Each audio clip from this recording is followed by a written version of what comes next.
Las escuelas son aquellos espacios donde la gran mayoría nos empezamos a familiarizar abiertamente con nuestro entorno social. Además de ser un sitio de aprendizaje, es allí donde desarrollamos muchas de nuestras habilidades para interactuar con otras personas.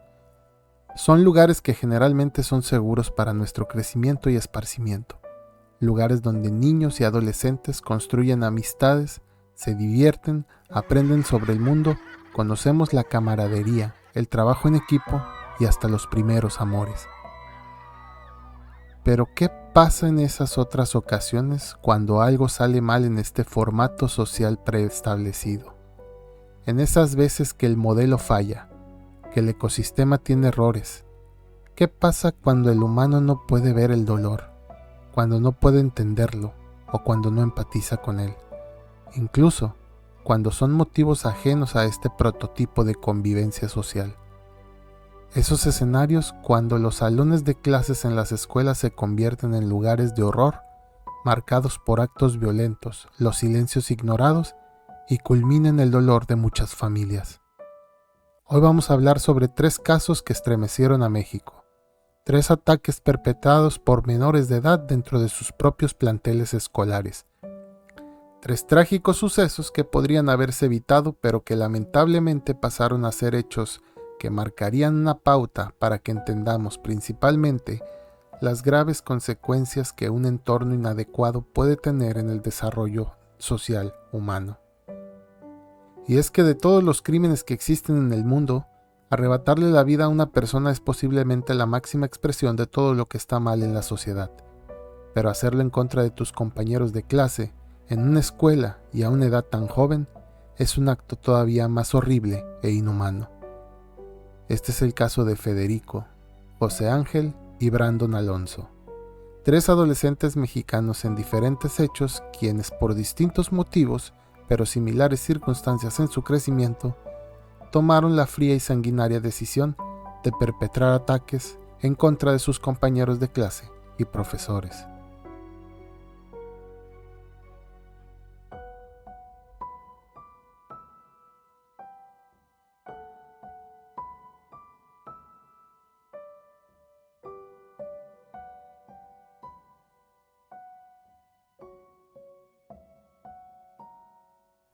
Caso número 1.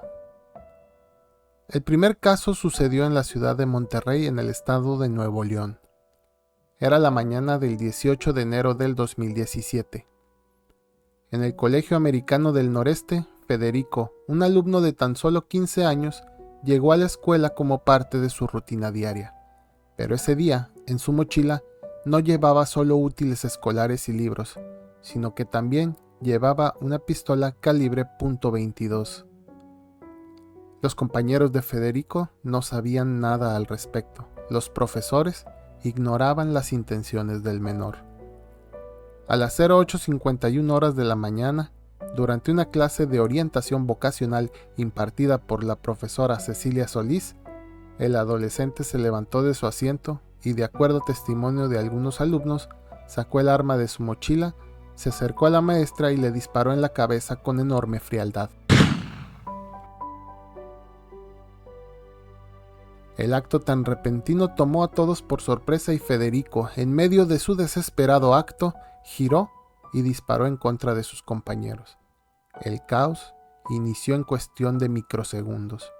Gritos, llantos, estudiantes corriendo, arremolinándose asustados, algunos cubriéndose con mochilas, con sillas, con lo que podían. Otros intentaron salir del salón.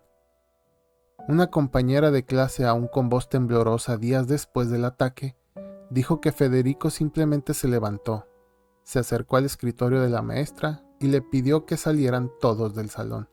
Sin embargo, la acción fue tan breve que a nadie le dio tiempo de hacer nada. Ana Cecilia y Luis Fernando, ambos de 14 años de edad, resultaron con severas heridas en la cabeza. Mariel Chávez, de 15 años de edad, recibió un disparo en el brazo. El infierno fue breve en tiempo, aunque se sintió como una eternidad para los presentes. Federico, quizás tomando una ligera conciencia del deleznable acto que realizó, o ya imbuido en un terrorífico frenesí de locura, al final tomó el arma, apuntó hacia su barbilla y tiró del gatillo. La maestra Cecilia, de 24 años, falleció después de 2 meses hospitalizada por la severa herida en la cabeza. Federico, aunque fue llevado al Hospital Universitario Dr. José Eleuterio González, murió el mismo día del ataque, llevándose consigo todas las motivaciones que le llevaron a este trágico punto. La escena del atroz crimen fue captada parcialmente por cámaras de seguridad, pero más allá de las imágenes, lo que impactó fue el trasfondo y el contexto psicológico que envolvía a Federico. Pasado el terrible suceso y tras algunas averiguaciones, las autoridades revelaron que Federico había estado investigando sobre temas bastante escabrosos que por políticas de YouTube no puedo mencionar abiertamente, pero que tienen que ver con el final que él mismo se provocó. Y también estuvo haciendo búsquedas en internet sobre ataques escolares similares al que hizo. Se informó también que Federico estaba bajo atención psicológica profesional y que atravesaba por un cuadro de depresión profunda. Y es que aunque era descrito por algunos compañeros de clase como un joven callado y tranquilo, su perfil psicológico revelaba algo mucho más complejo. El silencio, el aislamiento y la desmotivación eran rasgos que le caracterizaban.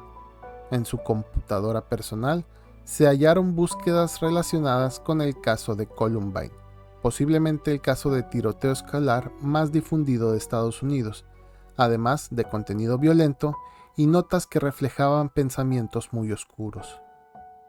Expertos en salud mental aseguraron que el joven presentaba un cuadro depresivo mayor con posibles rasgos disociativos. Federico se sentía invisible y se sentía atrapado en un entorno donde nadie parecía notar su sufrimiento. Esa necesidad de ser visto, esa necesidad que se reconoce en muchos adolescentes, mutó en Federico de una forma aterradora. A pesar de tener solo 15 años, Federico había sido expulsado de varios planteles educativos debido a problemas de conducta. Se mencionan episodios de bullying en distintas etapas de su vida escolar, aunque no queda claro si él era la víctima o el victimario. Pero en lo que sí coinciden expertos es en señalar que esto contribuyó a su aislamiento y deterioro emocional. Sobre los 3 compañeros de clase que fueron heridos por Federico, afortunadamente hoy en día están recuperados, aunque su proceso no fue nada fácil. Incluso, Luis Fernando, el adolescente de 14 años, ha sido invitado especial en diversos programas a lo largo de los últimos años para hablar de su testimonio como una de las víctimas y testigos de este suceso. Incluso ha liderado pláticas a estudiantes donde revela que en su corazón ha otorgado su perdón a Federico. Caso número 2. El 10 de enero del 2020, otra ciudad fue sacudida por una tragedia similar. En la ciudad de Torreón, en el estado de Coahuila, un alumno de 6º año de primaria, con la corta edad de 11 años, protagonizó un acto de terribles y fatales dimensiones. Se trata de José Ángel, un pequeño niño en el umbral de la pubertad, quien realizó un fulminante ataque armado en el Colegio Cervantes, con 2 armas que llevó escondidas en su mochila. José Ángel lo planeó con antelación e incluso se vistió para la ocasión, con una camiseta blanca con la frase Natural Selection. Esto en una clara referencia al tiroteo de Columbine que mencionamos en el caso anterior. José Ángel se puso también unos tirantes negros, emulando a uno de los atacantes de aquella masacre. Esto quizás explica un poco del nivel de perturbación que José tenía en su mente. Ese 10 de enero del 2020, eran aproximadamente las 8 horas de la mañana cuando José Ángel llegó al colegio con su uniforme escolar.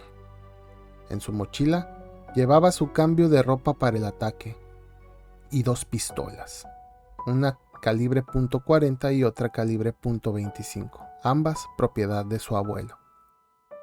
Algunos compañeros reportaron que el propio José Ángel les dijo de manera críptica, frívola y sin emoción alguna: hoy va a ser el día.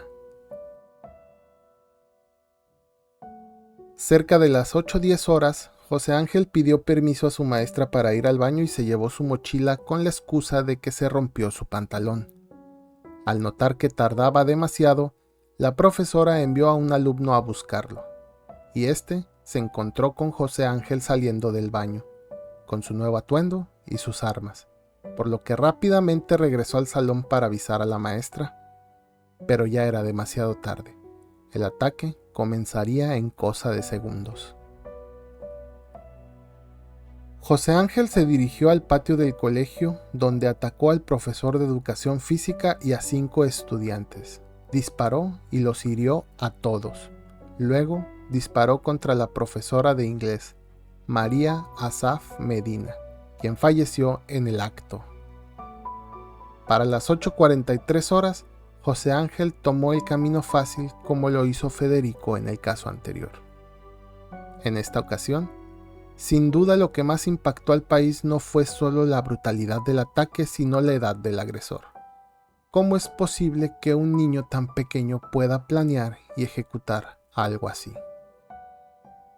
Como resultado de este ataque, la maestra María Asaf Medina y el propio José Ángel fueron las únicas víctimas mortales. Los otros 6 heridos, el profesor y los 5 alumnos, se recuperaron de las heridas después de un tiempo. Algunos requirieron cirugía, pero finalmente se recuperaron. Según la investigación de la fiscalía, José Ángel vivía con sus abuelos tras la muerte de su madre, mientras que su padre tenía antecedentes penales al parecer relacionados con el narcotráfico. Se estableció que José Ángel tenía acceso directo a las armas de fuego dentro de su casa que eran propiedad de su abuelo, y además se supo que pasaba largas horas frente a la computadora consumiendo contenido violento y dañino. Sin embargo, para sus compañeros de escuela aparentemente no había señales de sus acciones, pero en sus redes sociales, en las que se había inmiscuido, y en algunos dibujos que tenía en su ordenador, habían mensajes bastante perturbadores.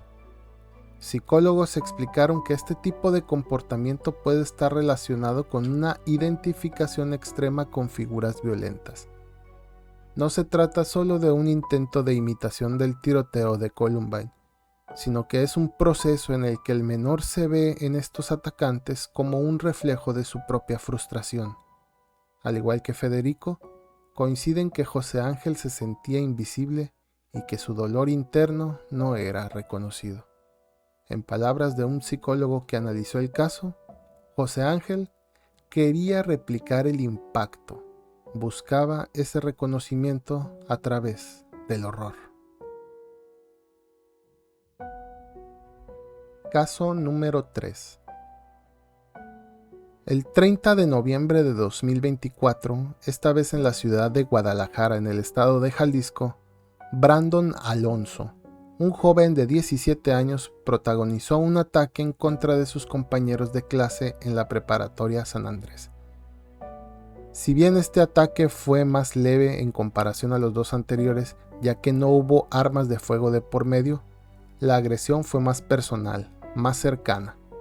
Brandon Alonso utilizó un martillo, un hacha, un cuchillo, llevaba una botella de alcohol y un encendedor. Pero lo más terrible de todo este ataque es que el adolescente planificó incluso transmitirlo por internet a través de sus redes sociales. Eran las 10:46 horas de la mañana cuando Brandon ingresó a su aula con este armamento en su mochila. Durante una actividad en clase, colocó su teléfono celular en el asiento y comenzó una transmisión en vivo a través de X, antes Twitter, a la cual colocó el macabro título de Masacre Escolar. Disfruten el show. En la transmisión se observó cómo Brandon Alonso se acercaba a uno de sus compañeros y lo golpeaba por detrás en la cabeza con el martillo. Luego, atacó a otro en la cara. Sin embargo, el primer estudiante agredido logró levantarse con esfuerzo, a pesar de que el golpe fue sorpresivo, y rápidamente procedió a someter al agresor. Entre varios alumnos lo inmovilizaron hasta que el personal de la escuela intervino. Para fortuna, Este ataque fue frustrado de manera casi inmediata apenas inició. La transmisión fue interrumpida poco después y el video fue eliminado de las redes sociales. Aunque el pánico reinó por momentos en el salón de clases una vez sometido, se pudo tranquilizar todo y se llamó a las autoridades, quienes procedieron a la detención de Brandon Alonso. Aunque sus motivos al principio fueron inciertos, diversas fotografías que salieron a la luz después revelaron algo más perturbador de Brandon Alonso.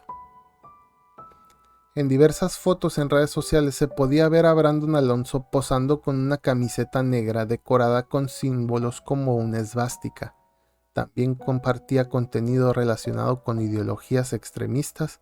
Algunos compañeros incluso dijeron que lo veían como un joven introvertido y solitario que había sido víctima de bullying en años anteriores. Otros dijeron que le gustaba hablar de armas, de supremacía y de control. Algo claramente no estaba bien con Brandon Alonso. Expertos que estudiaron el caso señalaron que podría haber mostrado rasgos de un trastorno de personalidad antisocial, pero no habían antecedentes clínicos ni reportes escolares formales. Para la mayoría de las personas, pues, Brandon Alonso simplemente llegó ese día, esperó el momento y atacó. En este caso, afortunadamente no hubo víctimas mortales, solo uno de los alumnos lesionado en la cabeza, pero que con atención médica y algo de tiempo logró recuperarse favorablemente. Sin embargo, huelga preguntarse qué habría pasado si el golpe de Brandon Alonso hubiera sido más fuerte, si los compañeros no hubieran atinado a someterlo y si hubiera decidido realizar su ataque de otra manera, pues traía un martillo, un hacha y hasta una botella de alcohol con la que pretendía generar algún tipo de incendio. ¿Qué tan lejos estaba dispuesto a llegar Brandon Alonso con un titular como el que colocó en su transmisión en vivo? Estos 3 casos ocurridos en 3 distintas ciudades, ejecutados por 3 menores que llevaron el terror al salón de clases, ¿qué tenían en común? Soledad, señales ignoradas, acceso a contenido violento, a armas, eran adolescentes, sufrieron bullying, falta de una identidad propia, de atención por parte de los padres. Estas tragedias nos obligan a preguntarnos, ¿estamos escuchando a nuestros jóvenes? ¿Estamos atentos a su salud mental? ¿Qué tan visibles son las señas antes de que sea demasiado tarde? Si alguien hubiera escuchado a estos adolescentes, ¿podría haber cambiado la historia de lo sucedido? ¿Podrían haber encontrado sanación emocional y psicológica? Estas preguntas prevalecerán como el enigma del crimen. Si el video te gustó, te pido por favor que le des like, te suscribas al canal y dejes tus impresiones en la caja de comentarios. Eso me motiva mucho a seguir haciendo más contenido como este. Soy Axel Estrada y nos vemos en el próximo capítulo.